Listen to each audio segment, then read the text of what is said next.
guys, kembali lagi di channel YouTube saya. Kali ini saya akan menjelaskan materi mengenai komunikasi bisnis. Apa itu komunikasi bisnis? Secara istilah, komunikasi diambil dari bahasa Latin yaitu communico, yang berarti membagi. Dengan arti yang lebih luas lagi, membagi dalam hal ini berupa membagi ide atau gagasan antara satu orang dengan yang lainnya. Secara umum, komunikasi dilakukan dua orang atau lebih, dan proses pemindahan pesannya pun juga dapat dilakukan dengan menggunakan cara berkomunikasi yang biasa dilakukan oleh seseorang secara verbal, baik melalui lisan atau tulisan, maupun bahasa non-verbal. Pada dasarnya, komunikasi terdiri dari 6 komponen atau unsur, yaitu komunikator. Komunikator adalah orang yang mengirimkan ide atau pesan. Kedua, ada ide atau pesan. Adalah material atau konten yang dikirimkan oleh komunikator. Yang ketiga, mengirim ide atau pesan, yaitu proses pengiriman ide dari komunikator melalui saluran atau media. Yang keempat, komunikan, yaitu orang yang menerima ide atau pesan yang dikirimkan oleh komunikator. Yang kelima, penafsiran ide atau pesan, yaitu proses memahami atas ide atau pesan yang dikirimkan. Yang terakhir, ada umpan balik atau feedback, yaitu tanggapan mengenai persepsi atau penafsiran dari komunikan pada komunikator.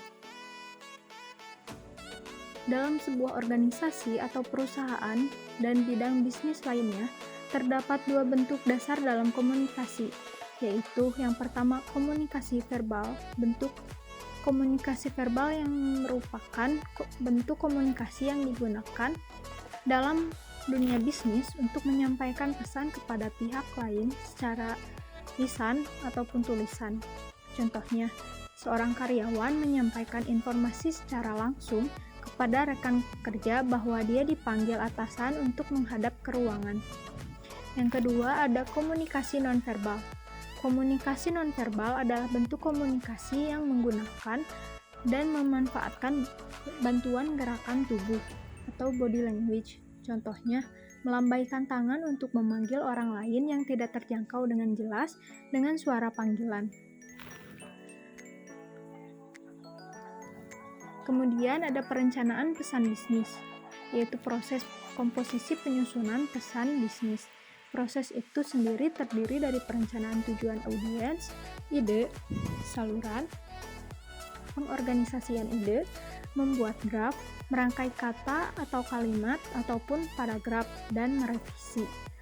Tujuan dalam perencanaan bisnis harus dievaluasi apakah tujuan realistis, tepat waktu, dan dapat diterima.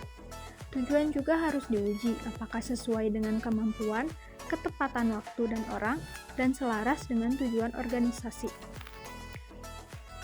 Proses penyusunan pesan.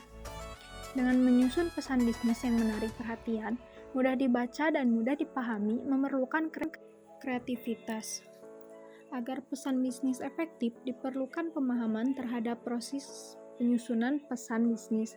Proses penyusunan pesan bisnis umumnya terdiri atas 3 tahap sederhana, yaitu yang pertama, perencanaan pesan. Dalam tahap ini ditentukan hal-hal yang mendasar dari suatu pesan yang akan dikomunikasikan secara rinci. Tahap perencanaan tersebut meliputi penentuan tujuan, analisis audiens, penentuan ide pokok, dan pemilihan saluran atau media. Yang kedua, ada penyusunan pesan. Setelah tahap perencanaan, selanjutnya ide gagasan dituangkan ke dalam pesan tertulis. Tahap itu meliputi 2 kegiatan, yaitu mengorganisasikan pesan dan memformulasikan pesan. Kemudian ada revisi pesan. Pesan yang telah disusun dikaji ulang untuk memastikan apakah ide atau gagasan yang diungkapkan secara sudah memadai. Berbagai kegiatan pada tahap revisi pesan adalah menyunting pesan, menulis ulang, memproduksi pesan, dan yang terakhir mencetak pesan. Sekian yang bisa saya sampaikan. Mohon maaf apabila masih banyak kekurangan ataupun beberapa yang